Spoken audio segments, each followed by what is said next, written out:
we're going to start right here with our lecture for tonight. But when you come into class tomorrow, we're going to watch a very short video about the battles of Lexington and Concord and the British retreat back to Boston to kind of lead us into where we're going to go.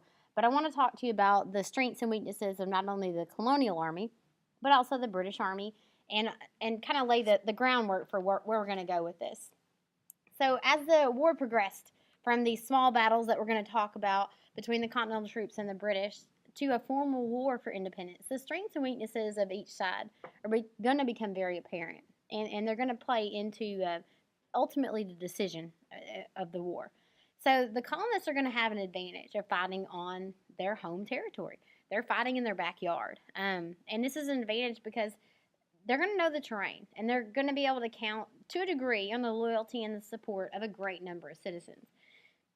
Does this mean that every citizen supported the conflict? Absolutely not. And I think that's a huge fallacy that we believe that everyone supported the Declaration of Independence and everyone supported the war, and every colonist and citizen and civilian were ready and willing to donate anything they had to this conflict, and that's just simply not true. There were a large number of colonists who disagreed with the war, and a large number of colonists who were going to take economic advantages in this war, in that the colonial militia couldn't pay as much for supplies as the British Army could. So in lieu of selling their supplies to the colonial army, they're going to simply sell them to the British, which, when we think about it now, it seems like almost a treasonous thing to do, but it's what the colonists are going to do during this time, and it's a simple truth that we're going to have to visit. So while they have the support of a large number of civilians, it's certainly not all of them. The colonists also have a greater motivation to fight because they're fighting for a cause. They're fighting for their life, their way of life, and the way that they want to live. In addition, the colonial military leaders are going to turn out to be better strategists and better at leading their armies than the British officers are going to be, these trained officers. And I think that goes back to when you look at the hierarchy of Britain. They grant titles of nobility, and they grant people leadership of the army not based on ability, but based on who their father was. And if they had those titles of nobility, they were more likely to get a commission in the army, and it was not based on their merit, but simply what family did you come from. And so this is going to play to a disadvantage for the British, and we'll talk about that later on. So rather than staging major attacks on the British, small groups of Continental soldiers are going to hide in the wilderness, and they're going to fire on large groups of unsuspecting British troops, and then they're going to run away before the Redcoats can respond. It's a highly successful tactic that the colonists are going to use, and it's called guerrilla warfare. We're going to hide behind trees, we're going to hide behind something, and fire at the British soldiers. Now, the British soldiers use a different kind of warfare. They line up in long lines. They fire a volley at the enemy. They wait for a volley to come back before they fire another round. And you would simply win that. It's kind of a war of attrition by having more men and having more accuracy in your shooting. And we know at this time that those muskets that they're firing are highly inaccurate for more than a distance of 10 to maybe 20 feet. So that's going to be an advantage that the colonists are going to have. So the British have never faced tactics like these, and they don't know how to encounter them. We learned them from the Indians, and we employ these tactics quite convincingly so and to our advantage in this American Revolution. And finally, after the Battle of Saratoga, France is going to decide to provide military and financial support to the colonists. They had already been supporting us kind of under the table. They didn't want the British to know about it because when the British find out that the French are supporting us, the British are going to be mad at the French because of this and likely go to war with them. But France needs to know that we're serious and we're going to be able to win this war, and they wait until this kind of turning point in 1777 at the Battle of Saratoga in order to full out provide us with the support that we need. And when we talk about the Battle of Yorktown in 1781, we'll realize just how instrumental the French are in helping us secure victory against the British. The Spanish are also going to help support, and some of the smaller European countries as well. So we also have a pretty good list of disadvantages in this conflict. So we're going to have to overcome some major weaknesses. Number one, and first and foremost, we are fighting the strongest military force in the world. They have more men, they have more money, they have that kind of reputation behind them that they win. And they're the strongest military force. They also have a navy, which was the strongest navy in the world. The colonists, we don't have a navy. We're going to use shipping vessels, fishing vessels, as our navy until we can officially, during Washington's presidency later on, construct our own navy. Continental soldiers have less military training, and they're going to be outnumbered by the British troops, quite convincingly so. So the colonists are never going to have a professional army. They don't have enough arms and material by the time the war begins to even really wage a war. So the soldiers are going to face constant shortages of food, uniforms, weapons.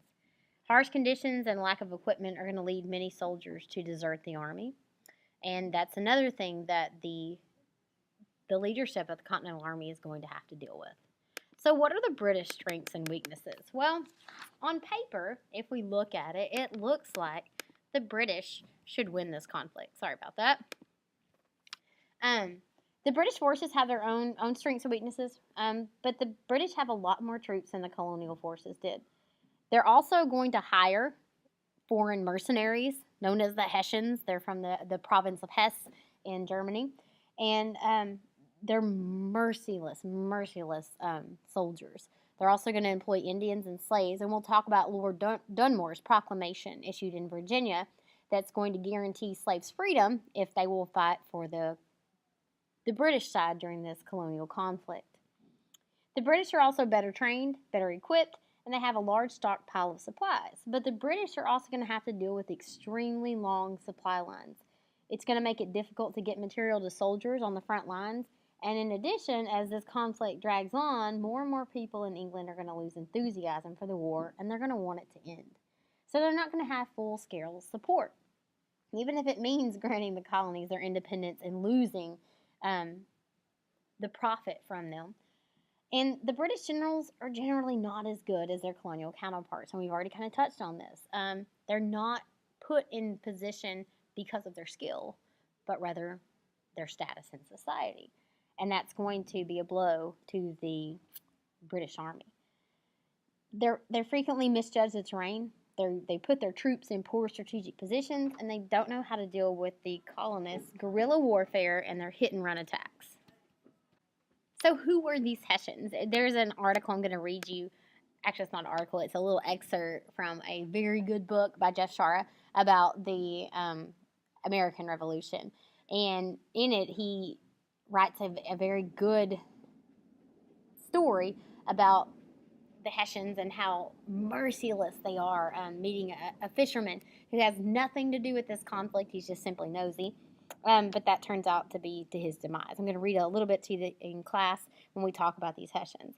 So one problem facing the British was getting troops from elsewhere in the British Empire. And remember, at this time, the British are not only on their little islands. They're in Africa. They're in India. They're in the colonies. They're in the West Indies, in the Caribbean. And so they have their military stationed a lot of different places around the globe. And so they're going to have to call their military home before they have enough forces to send here to this fray in the colonies. So George III is going to decide to hire Hessian mercenaries. And these are soldiers from the German region of Hesse.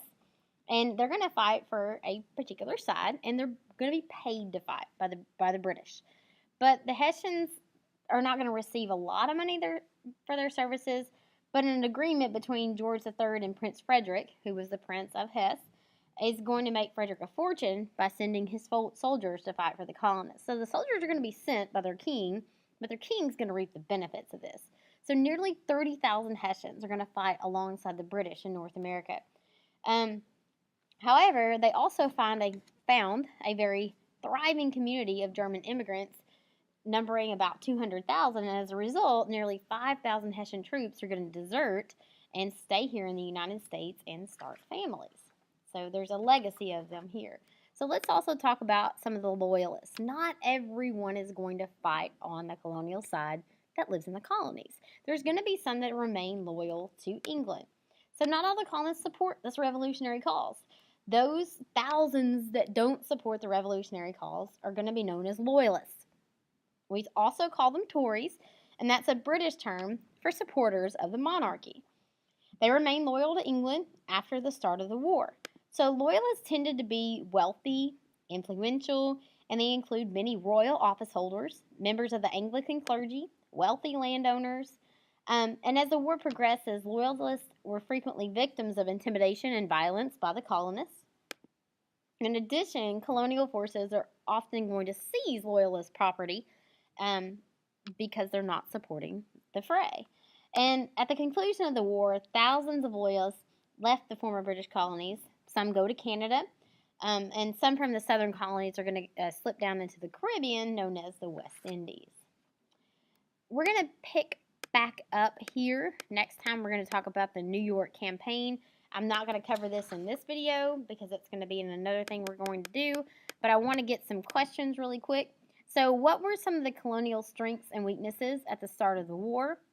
And what were some of the British strengths and weaknesses at the start of the war? And if you'll kind of answer those questions in your notes, we'll talk about those tomorrow as we begin our discussion over the battles and the conflicts that make up what we call the American Revolution. Have a good night.